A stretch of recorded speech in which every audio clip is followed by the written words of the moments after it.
On this episode, we're diving into our Main Street Magic Mailbag for part 25 of our listener Q&A series. Today's January 14th, 2025, and this is episode 737 of the Main Street Magic Podcast.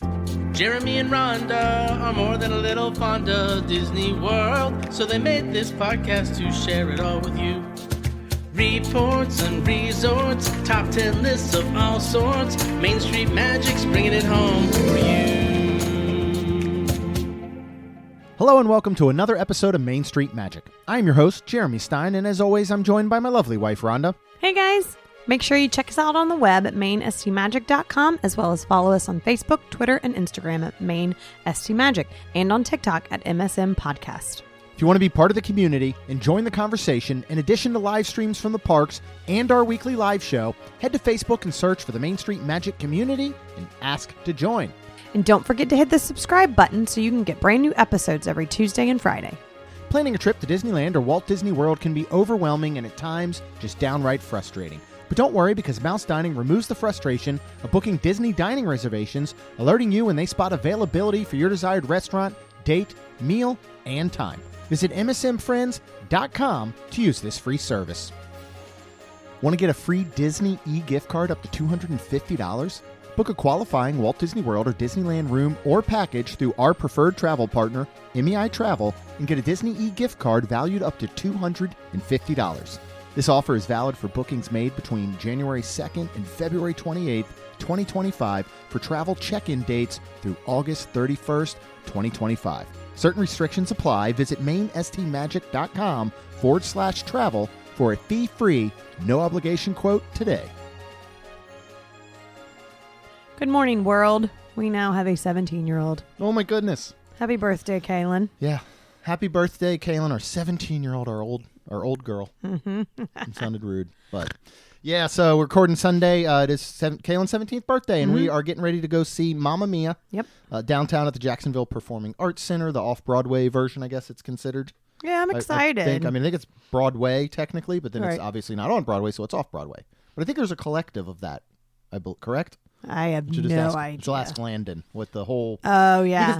But seriously, I don't know. I don't know there's The Broadway, technologies? obviously, but is there a certain thing that has to fall under specifics for it to be called an off-Broadway show as compared to a show?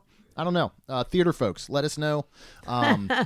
But yeah, we like to do these Q&As from the community, from Facebook, Twitter, about every quarter or something. We like to do them. It's a lot of fun for us, honestly, and hopefully it's fun for y'all. So we do have a bunch of questions. We're going to do this over the course of the next 2 episodes. So go ahead, subscribe. You get today's episode, Friday's episode, which will be the second part. So if you did ask a question on Twitter or Facebook, you don't hear it today, you will hear it on the next episode. We kind of split them up a little bit. We didn't just go, all right, let's take the first 6 and the next 10 or whatever. So, and if you ask multiple questions, they might appear in both episodes as well. But are you ready just to get into it? Yeah, let's do it. All right, let's start with our new friend, Brian, who we got to meet recently, him and that his was lovely awesome. family. Yeah. He said, let's get weird. It's a great way to start any episode, I think. Any character you would switch voices with other characters, like give Goofy Mickey's voice or vice versa. Could be fun to hear a Donald rant in Minnie's voice. I agree with hearing a Donald rant in anybody else's voice. Yes. I think would be funny. That would be. I'm trying to think of a funny way to take, I'm thinking of just, like he's saying Donald Minnie, taking complete opposites. So you take a, and it doesn't have to be within the same I think it'd be movie, neat, but Goofy and Pluto. You'll get Pluto an actual voice. An actual voice, because Yeah. it's hard to understand him. I feel like Pluto would sound like Scooby-Doo, though. I know it's not a Disney character, but it seems like he would sound something like that. Now, I'm trying to think of something just to take, Maleficent. Imagine a Maleficent, but she has Snow White? Minnie Mouse, or Snow White's voice. There you go. Perfect. Yeah. Something like that. Or, because Snow White's is or the Evil Queen even. Let's put them in the same actual, movie and world, technically. Right. Yeah, if you switched the villain with the hero or the princess or whatever, that would be, I think, That'd be funny. really funny. It would. Or Olaf has Gaston's voice or something like that. You know what I mean? This lovable, huggable little snowman who likes warm hugs, but then he sounds and acts like Gaston in a sense. Or, give him Donald's voice. Yeah. Like, imagine the first That time would you be watched funny. Frozen. And I was watching, I don't know if I should, I was watching recently something with Josh Gad. Mm-hmm. And I know a lot of it is so much just humor and tongue in cheek, but they're like, what is your biggest regret or something like that? And he's like, I wish I would have never given that snowman my voice. Because he did his real natural voice so close to Olaf that he just feels like he is Olaf. Like, that's his only voice. Right. It's not like Josh Gad right. has his own voice. It's Olaf. Yeah. And then almost like Olaf voices and does other people. Right. So I think it would have been funny if he had gone a completely different direction. Mm-hmm. But imagine he opened his mouth and it sounds like Donald Duck for the first time. That would be weird. Yeah. That'd be weird. Or another one. I'm thinking of But like funny. the softest voices with like the loudest, like a Tinkerbell gets switched with something. Captain Hook. Right. You know what I mean? There you Like go. something like that I think would be funny. So But Tinkerbell really doesn't technically have a voice. No. In, like, depending on which movie you watch. yeah. Well, you have to be a fairy really to hear the Right, voice. right. Right. So with the technology of AI, I'm sure that somebody can make this happen. So somebody give like Olaf Gaston's voice or give Snow White Maleficent's voice and Maleficent Snow White's or something like that. I'd love to hear it. I think it'd be funny. Do a whole movie with like voice swaps or something. That'd be great. Okay. Good call, Brian. All right. Our wonderful friend and travel advisor with MEI-Travel, Amy asks, what is your favorite off-property dining? What do you think, Ryan? This is a hard one just because we don't do a ton of off-property dining. It's something we want to do more of. Yeah. But we have gone to Portillo's. We love Which Portillo's. is right near the Disney area. Yep. And a lot is open in that area. Portillo's is there. Isn't that there's a near where the Raising Raising Cane's. Cane's is? Because Lacey got stuff from there and liked it. Did you try it that time? No. Okay. I'm trying to think of what else is in that area now. I think There's near so there's much where they brought like building the up, White too. Castle. So, and these are all fast food, but a lot of these are fast food that is new to the Orlando area. Like Portillo's when it came was a huge deal. Our favorite and one of the very only, I guess, off-property dining, and that would include off-property from both Universal and Disney. When Jill and Steve, we met them for brunch. That was fun. Last year at Cafe Tutu Tango. That was neat. And I almost feel bad because I don't know anything else, Right. but I also feel perfectly fine anytime someone asks, where do we dine off property? I say Cafe Tutu Tango. I have no other options, but I'm perfectly okay with that option. Because right? it was really good. It was amazing. Yeah, it was fun. If you do go to Instagram and you follow our friend Rachel, it's Rachel Does Disney. She's in the South Florida area, so she does a lot of like off-property, obviously, dining around the South Florida area, but she also does experience all the different things that are around the Disney and Universal area as well, so you can find a lot on her page. And then I know that Amy and Chuck loved, I can't remember the name of it, it's the Boston seafood place that I think's over there on 192, closer to Margaritaville and Animal Kingdom. It's like the all-you-can-eat Boston like nice. lobster fest. Oh, wow. And a lot of people love that. Yeah. There is one, I know, it is, I don't know what the exact section is called. It's on that, I think of it as the north end of Disney Springs, where you're entering, coming down Hotel Boulevard. There is a hot pot place up there that we really want to try. That is like that, kind of, I think it's Korean hot pot that, there's a big, it's almost like, I guess, like a Korean fondue, really. There's a big pot in the middle with the boiling broth and all, and you get the meats and the veggies and you dip it and do all that I'd like to try. That'd be cool. I think that'd be a lot of fun. What's our next question? This comes from Adam and says, what are your thoughts on if Disney brings Simpsons to a park? What do you think they are still relevant and have a place? Do you think, let's start with, do you think personally they're still do not. relevant and have a place? No. I have to agree. I don't, but it is neat to know that it was almost like they were foretelling the future, though. There was a lot of things. They've been doing that forever. Yeah. But no, I just don't. I mean, they're over at Universal, and I mean, which at some point it will go away. There's already rumors of them closing down the Simpsons land. Okay, because no offense, anytime we go through there, I never cared like you right, cared. but you have to look at it as a perspective. Look at it from a pop culture perspective, either in the past or nowadays, not whether you like or dislike them. It's the same thing. We're not going to say, Rhonda, do you ever think there'll be a Muppets Land? You're going to go, no, there shouldn't be. I don't really love the Muppets. No. But you have to think from the aspect of, do you, okay, let's say correct. This. Do you That's think it thinking. would perform well? No. And I agree. No. The Simpsons will always be relevant in the sense that they have been around for decades. I mean, almost as I remember watching them on Tracy Ullman when it first came out. Okay. In the 80s or whatever it was. I don't Right. remember what year The Simpsons premiered, but they'll always be relevant. Right. You know, even as they put out new episodes, though, you don't hear about them anymore. That's what I'm saying. You know, Are you they don't, still? Yeah, and you don't really like. Huh.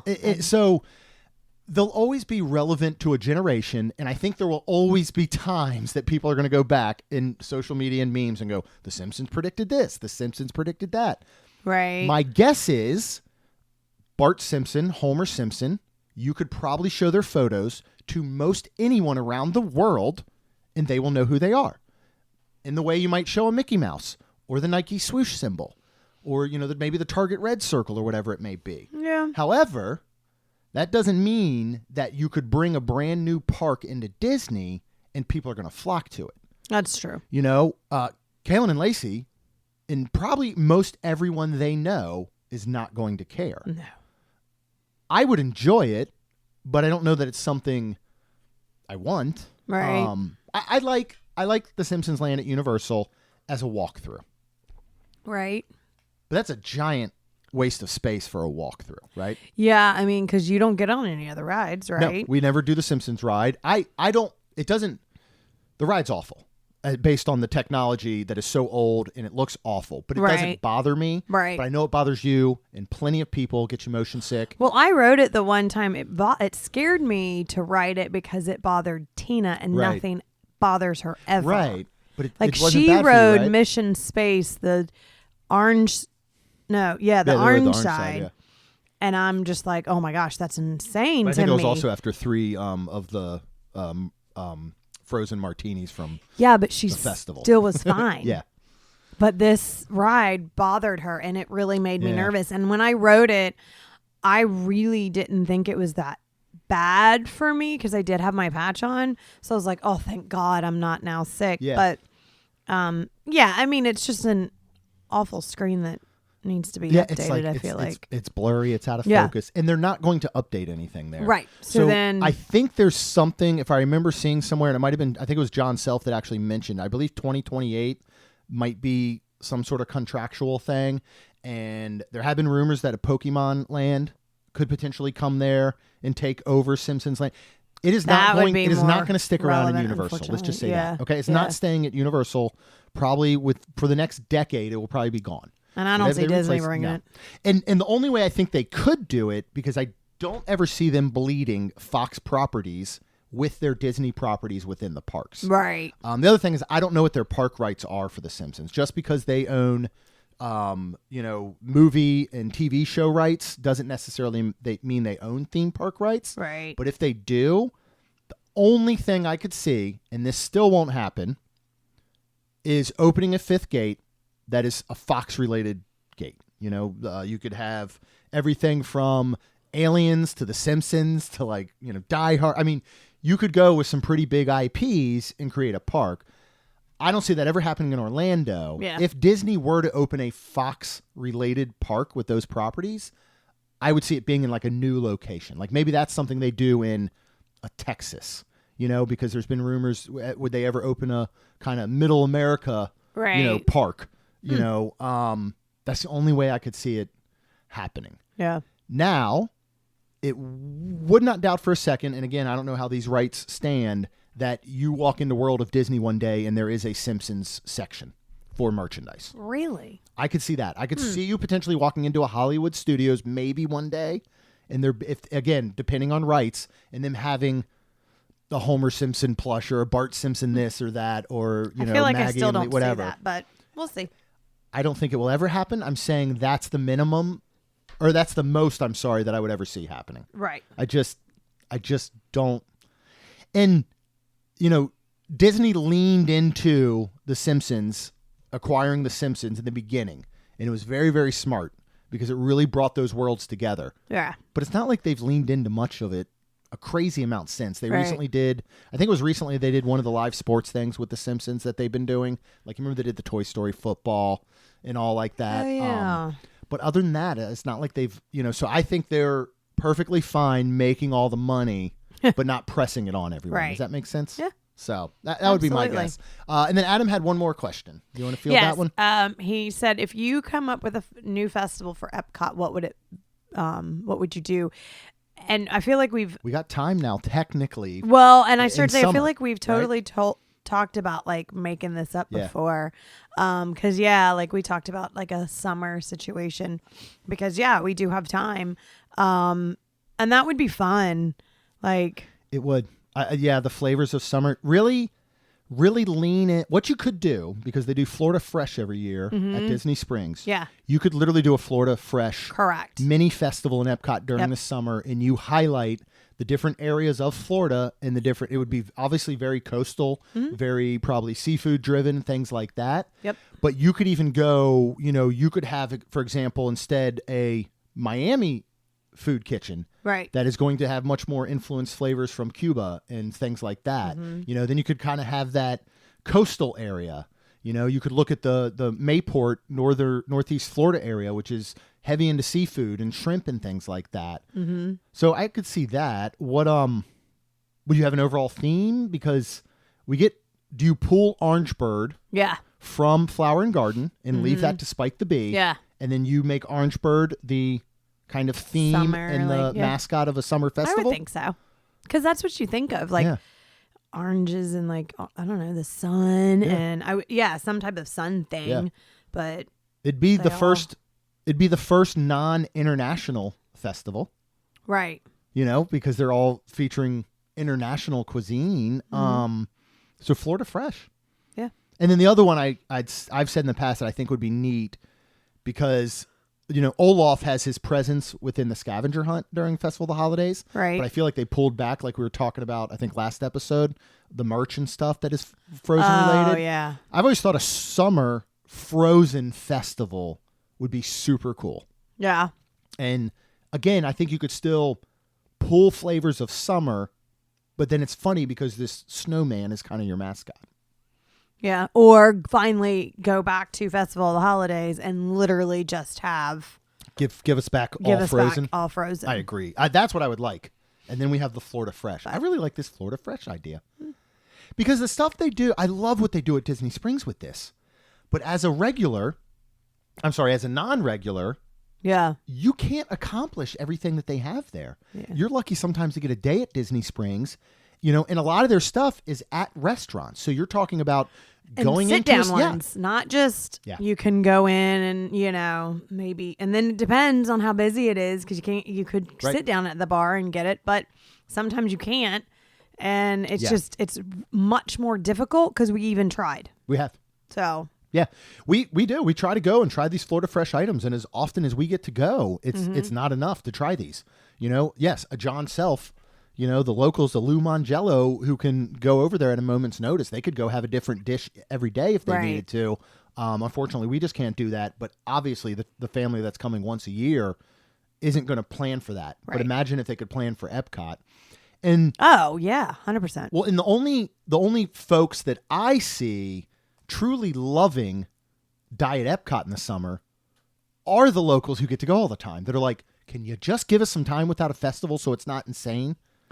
That's true. But the people that are visiting, they want a festival. They're like, wait, I'm going in July and there's no festival? Right. What the heck? And then a lot of times, I hate to say it, but they're like, what do I eat then? Yeah.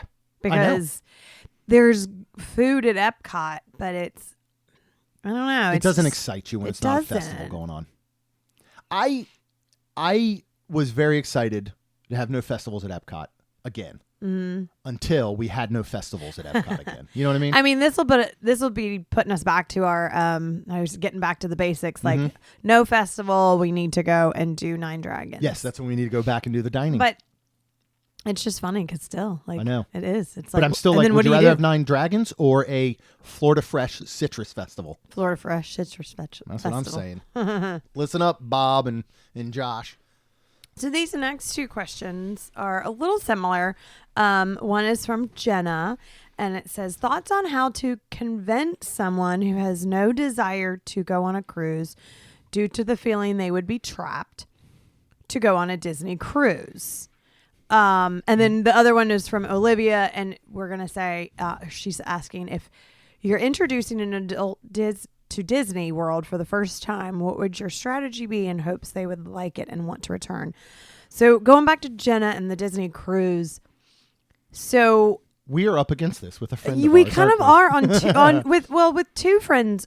For one, so Disney cruise is very expensive. Mm-hmm. Our friends, and they're pretty much family to us now that we've known them for so long now, that Rob and Tina, they have the money to spend on a Disney cruise, but they have no desire to because they don't love Disney like we do. Yeah. So why would we have them go on this cruise when we all could go on a Royal Caribbean or something together for like a lot less money? Correct. Like they're going on a cruise. They're going on a 7-night cruise. Yes, they are. Here, I think around the spring break with they are. another set of friends. Mm-hmm.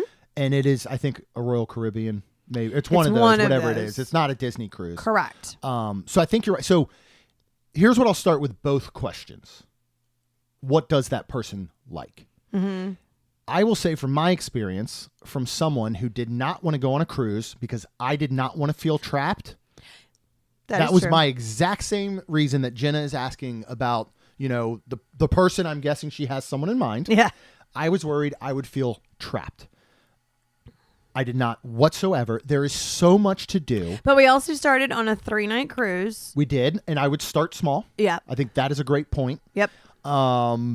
Would you, okay, here's a great question. If the person, and then we'll move close more to lives in Disney World. Well, I was going to go back to okay. Stephanie.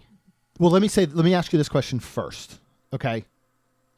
What you said you're going to recommend. You recommend the person does a 3-night cruise, so it's smaller. Uh-huh. Do you recommend a big ship like the Wish, or do you recommend a small ship big like ship. the Magic? That's what I'm thinking because of how much more there is to do. And you'll feel less trapped. Right. And you feel less like it. I mean, and some of these ships are just so stupid big. I mean, they look like there's a city on them. I mean, I know. So I feel like I think that would help too, possibly. But again, if you're going on strictly Disney, I would absolutely, pick a bigger one. And, so going back to Stephanie, Stephanie absolutely loves Disney. She goes to Disney all the time. We're going to see him at Festival of the Arts. And I'm so excited. She has no desire to go on a cruise. And I want her to go. It'd be so fun, but she just doesn't, and we've tried, and it's here's like, my fear. So then here's my fear stop. too. Yeah, here's my fear. You have to think about is, all right, you convince the person to go on the cruise, and then what if they really don't like it? I would feel horrible. Oh, 100%. So I think another option. Obviously, you'd have to sit down with this person, and like, we would with somebody in the same thing and say, look, we would love for you to come on a cruise with us. We love Disney. Maybe the person likes it, doesn't like it, but they're not worried about cost. And they're like, I'd go on a Disney cruise. I just don't want to do a cruise and feel trapped, blah, blah, blah. You could look at, all right, is this something you're thinking of maybe you do yearly? Maybe like Rob and Tina, we do at least a vacation of some form with them every year, right? Oh, yeah. So we could say, well, you know what? Since you're not 100% sure about cruises, but you're willing to test one out, why don't we do like a 3-night Royal Caribbean? That is going to be much less expensive. Yeah. Let's test the waters on a lower priced, but still incredible cruise. Let's see how it goes. Yeah. Then we look at a Disney cruise the year after, or you do every other year or what. You know what I mean? The other thing, and I think this kind of parlays into Liv's question about, taking someone to Disney for the first time, making sure they like it, they want to return. What does the person like? Yeah, that's the main thing to me to focus on, just to figure out what they like and then start with that aspect of it. Yeah. But like same with the cruise. If your friend is like, I hate nothing more than to be a room full of people doing trivia and games and stuff, then you go, okay, Disney cruise might not be for us, right? Yeah. I mean, because that is going to be a large portion. Or if somebody says, I love going to a resort that has like multiple pools and you know what I mean? You go, okay, you can get off at Castaway Cay or Lighthouse Point, but on the ship, you got your one main pool and your one main adult pool. But if that same person is like, I live for trivia, like the trivia portion of a Disney cruise, Rob and Tina would love more than anything. They just wouldn't like that they're all Disney related, Yeah. So again, you have to look at that. Same with the food. If somebody loves food, then you go, okay, let's try and focus on something. Let's go and let's book a Palo or an Enchante, depending on what ship you're on, or a Remy or whatever. Let's find the things that will focus more on them, right? Yeah, I agree. But also thinking of our daughter, Kaylin, that, the patch and then the Bonine did not work for her. Yeah. And she just was like, I'm out. Yeah, she doesn't ever want to do a cruise again. She doesn't. So I'd be curious of like the older she gets, maybe 21 or so. She might decide, yeah. And then maybe like with a boyfriend or something, I'd be curious. But still, I would not be shocked if she was like, nope, I'd rather fly somewhere and go. So. Probably. Now, what about Liv's question in Disney World? What is the approach then you think that you take to a Disney World of somebody? I mean, because we've done it with Rob and Tina. Yeah, I just heard to say total approach would be figure out what they like and go from there. Yeah. If they like to drink and bar hop, you go to focus on Hollywood Studios and kind of go Epcot, a monorail crawl, a Skyliner crawl. If they're not and they're like, I want to ride all the rides, then, you get Park Hopper and Lightning Lane. Yep. And you focus on the rides. If they love food, again, you focus on the food. So I feel like we focused on everything with them when we went. We did. Because Rob was like, have you taken us to every expensive place there is? Well, that wasn't the intention. We took them to our favorite places, which happened that trip to be the most expensive places. Because we did, what did we do? Space 220. We did Topolino's. We did we hit it pretty big. But it was fun though. Rob and Tina are not Disney fans, right? No. Were you sitting there last night at Kaylin's party when Tina said something to me about the new Florida Discovery ticket that starts, now when this comes out, I think yesterday on Monday? Huh. She said, yeah, we were looking at that because we were thinking about coming to the Main Street 16 event this year. Aww. So she was asking me about it last night. So again, they enjoyed enough to go once a year or once every other year. Right. Because we took them and made them enjoy it. Now, and Liv, love you to death, but you go all the time. Right. Enough. So that would be a trip that you truly focus on what they like and what they want. Mm-hmm. You don't go, this is a Liv trip. Let's go to my favorite places unless there's something that you think they're going to enjoy. Yeah. So again, if they say, all we want to do is ride rides, and you go, well, I'm going to take you to all the best places to eat, then probably they're going to come back and be like, well, I didn't really enjoy that. But if you focus on what they like, then that's the best you can do. Yep. And I think we said this before because we get a lot of questions like, my fiance, my boyfriend, my girlfriend, my this, that, hates Disney, doesn't want to go. How do I make them go and like it? And the simple fact is you just might not be able to. Right. At that point, you almost have to have a conversation with that person and say, I would like you to come to Disney for me. You know what I mean? Right. Like, and that's the only way. If they just don't want to go and they're so adamant about it, a lot of people will get there. And regardless, they may not let their guard down and they may not just have fun. So sometimes you have to worry about that. Mm-hmm. But if you make it about them, everybody loves to have it made about them, right? True. So that's what I think you do. Very true. All right, we're going to move on. A couple questions from Twitter before we wrap up this episode. From PJ, said, I'm going to Disney in June for my 10-year wedding anniversary, and I'll have my 7-year-old daughter with us. First of all, congratulations on 10 years in June. That is awesome. What would be the best way to celebrate that other than going out to dinner, as we're going to do that anyways, which is a great point. So my go-to is just, we briefly chatted some before this, and I was like, well, what about this dinner, this dinner, this dinner? And you're like, well, they said we're going to go to dinner anyways, right? So I don't know what to do. What would you do? I mean, you did make a good point. Like maybe have the 10-year-old, do a bippity boppity boutique and then have a nice dinner at Cinderella's Royal Table. Cause I think that's just fun for all. And it's just that's nice. A way to up the dinner. Absolutely. And, celebrate your 10 years, but Yes, I was completely thinking outside the box and not the dinners. And I was first said Keys of the Kingdom. But unfortunately, her being 7, you have to wait 10 more years. Yes. Because she has to be 17 or 18? 16, I believe it is. Yeah. So I will say this, PJ, go ahead and plan now for your 20th. Yeah, there you go. take your 17-year-old daughter, There right? you go. Like we got. Yep. And if you need any, if you have any questions about what it's like to have a 17-year-old, you hit us up. We can prepare you for the next 10 years. It depends. But yeah, well, that's true. Nobody's like Kaylin, so we'd probably steer them in the wrong direction. We have to wait We'd till be like, Lacey's 17. we'd be like, you really don't do anything. They're awesome. Well, is that true? But there are things like, the Wild Africa Trek. Depending, 7-year-old, it depends. It could be complete hit or miss behind the scenes tour that's cheaper at EPCOT. I think it's neat and interesting, and there becomes a time in a child's life where they do find that interesting, and then they're like, "Ooh, that's cool." Yeah. Sometimes they'll be like, "This is boring." I would love to take Kaylin to behind the scenes. I think she would actually be. Honestly, I would love to take her and Talon. Yeah. Because he's fascinated with plants and stuff. So that would be super cool. We'll have to think about that the next time we look at taking them, is adding that on. It's like $50. It's cheap. It's very, very cheap.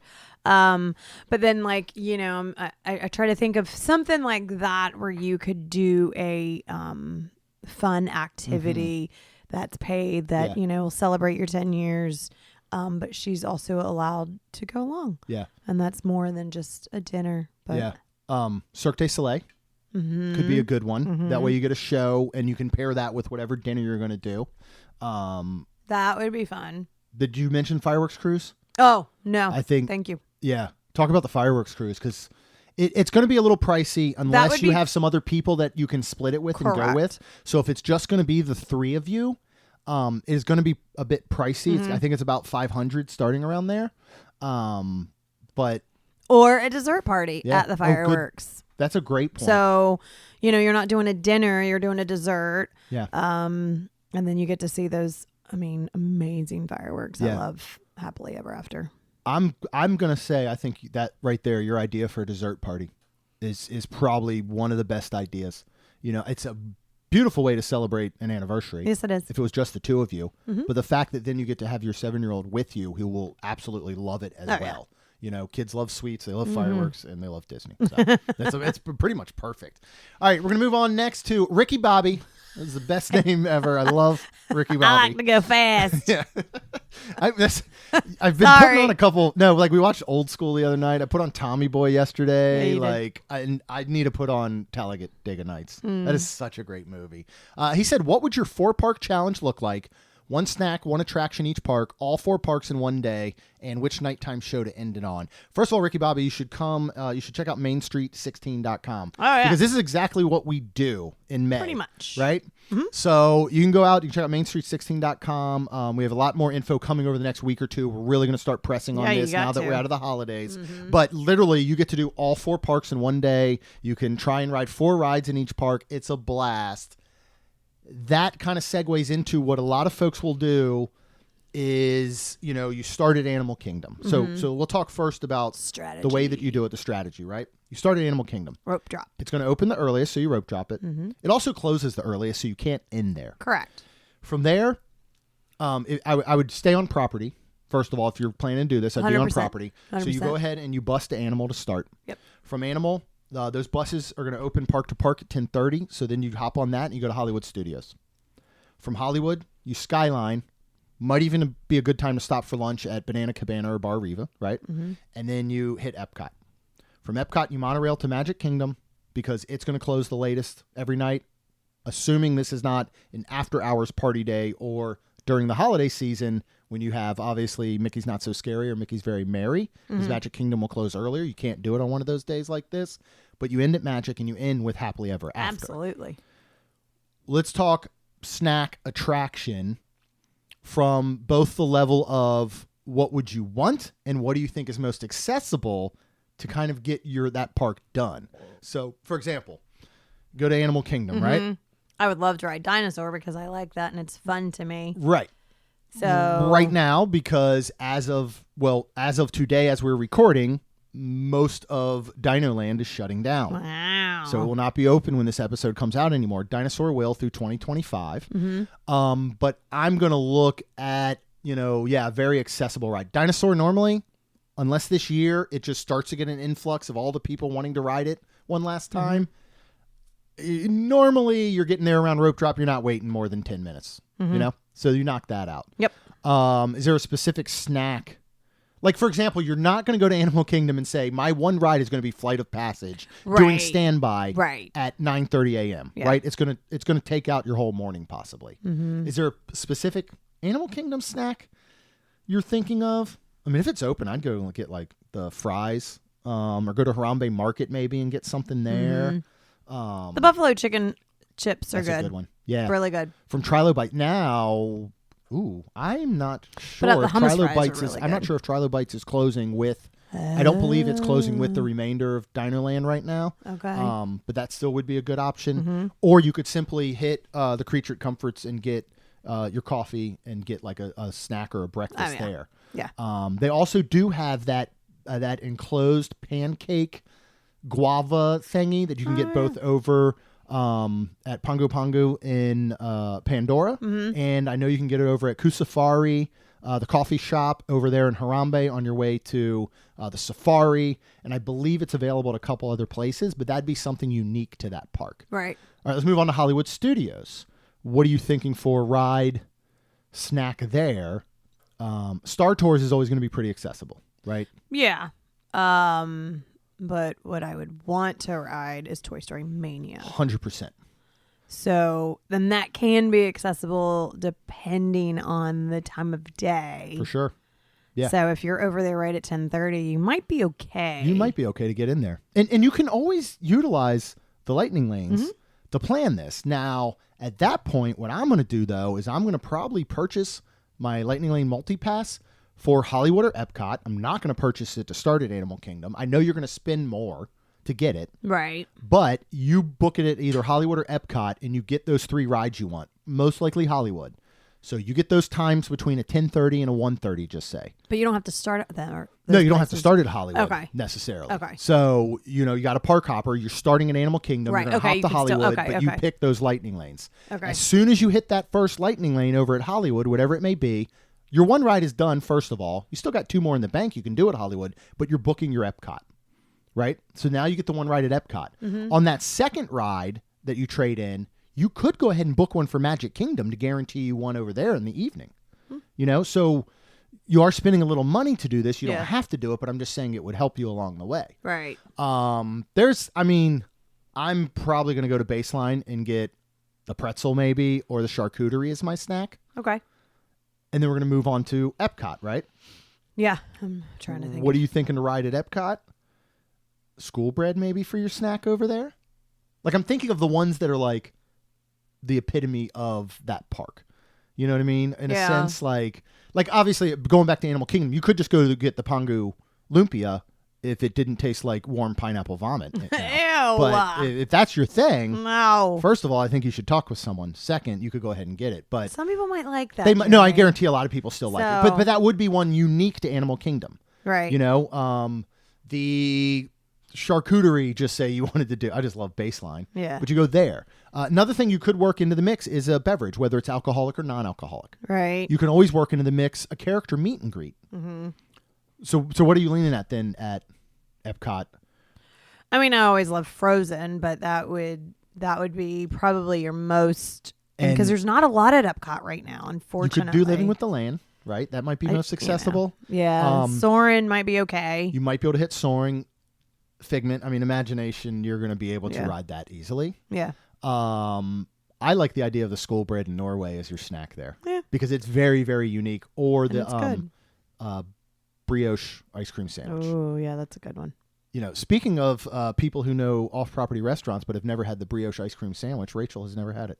So we're going to have to get that with her. Oh, wow. Yeah. One of these next times that we see her for sure. 100%. So from EPCOT, you're going to monorail over to Magic Kingdom. Yep. You're going to catch Happily Ever After. Yep. Your ride, honestly, is not going to be an issue over there. Whether you have Lightning Lane or not, you have your pick of whatever you want to ride, and one of them is going to be... Yeah. Tron would be... At that point, a Tron a Jungle Cruise, a Seven Dwarfs Mine Train. Obviously, Peter Pan, those are going to be hard. Most likely, if you really want to go classic, you get on Small World. You know? Yeah. Something like that. Yeah. I'm trying to think of a really good, unique... I mean, would you go get something from like Casey's Corner? Like if you were like, I want to just be the epitome of Magic Kingdom.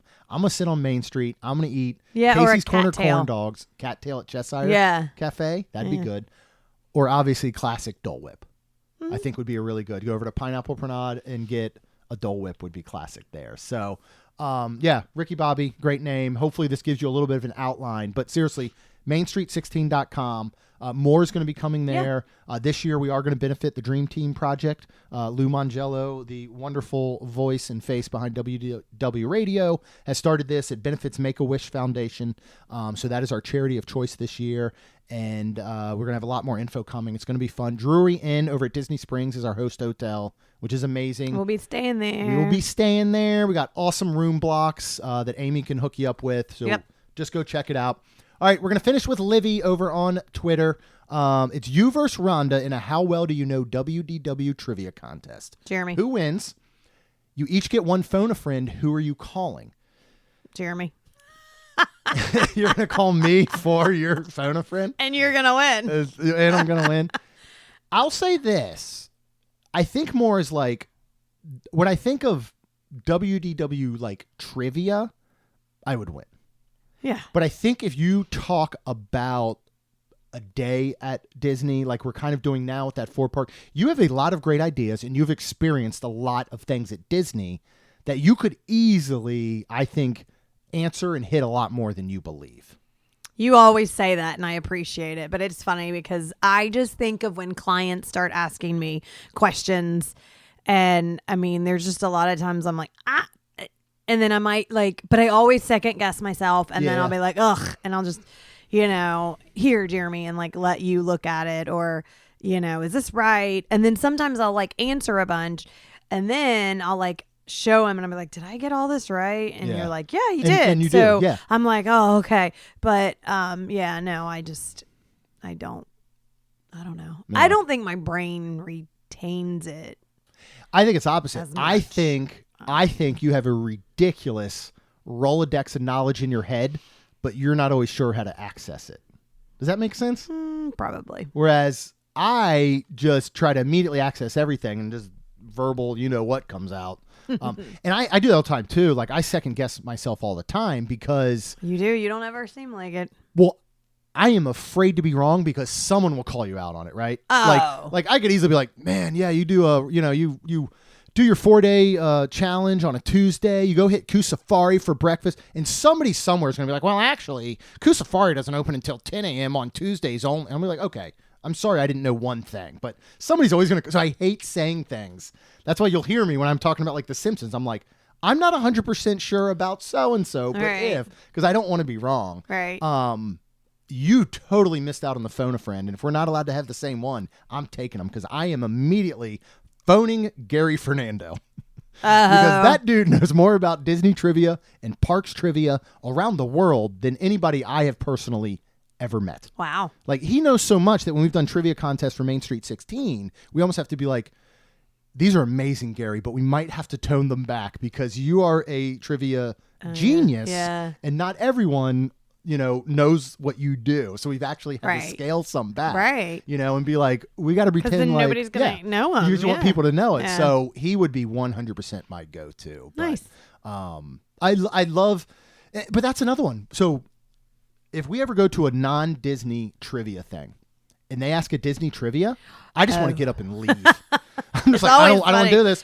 Because everybody looks to you. Well, and it's always something it's always something like, what year did, whatever, Snow White come out? And I know that somewhere in my head, but chances are I can't just spit it out right away. Right now, I don't know that. I want to say 1935, but I don't even know if that's true or not. Right. And so we've done trivia before, and the answer has been wrong to Disney. Everybody looks at you like, what are you, an idiot? You're like, nobody else at the table knew this, or half of the other questions that weren't about Disney. Right. Why do I get so? Right. Sometimes that's hard. So, of course. If I ever randomly went somewhere and had to join a trivia, I would wear long sleeve shirts. not branded with any Disney. They would not be able to see my tattoos. And if the Disney question came up, I'd be like, oh, Disney, what's that place neat? I don't know about it. Do you have anything that's not Disney clothes anymore? Yeah, I have. Well, it's very hard to pick out what we're wearing. We're taking Kaylin and Lacey to see Mamma Mia, like I said earlier. I was a hard time. I am wearing something that has Main Street Magic. I started to say, you sure are. I have about, I have 2 things that are not Disney. No, 3 I know for sure because they're Duke basketball. Then I do have a. Do you have anything plain? Like I have a nice. Well, I have this. I have this little sweater that's on the ground somewhere. I took off earlier because it was hot in here, and then I have another one. Unfortunately, I looked at. I was going to wear it, but it is a size large, so I have retained it from my lighter weight days. We will say I was not going to squeeze that in today. It doesn't have buttons or anything that could shoot off, but I'm afraid there would be a tear. I would just look lumpy, so I just chose not to wear it. So I have an extra large Under Armour polo on that's very loose, but I'd added Main Street Magic to it. No, I do not own much that is not Disney. So I'd literally go buy an outfit just to wear to trivia so that nobody would know that I knew things about Disney. So. But all right. That'll wrap it up for this Q&A. We have plenty more questions for the next one. Next one might be a little longer episode. Okay. We are getting ready to gear up to spend the rest of the day with our wonderful, amazing, talented, beautiful daughter, Kaylin, and celebrate her 17th. Yep.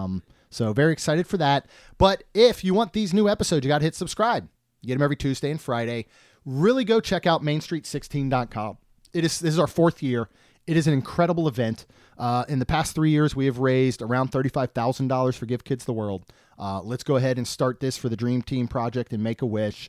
There are donation links out there ready to go. Like I said, you can go ahead and get those room blocks. You want to book your room as soon as possible. We have a limited number of rooms. They are great prices. Of course, at Drury, you get your breakfast included. You get your afternoon kickback, which is heavy hors d'oeuvres and food. You get 3 alcoholic beverages if you want to partake in that, or sodas, waters, teas, juices, all that kind of stuff.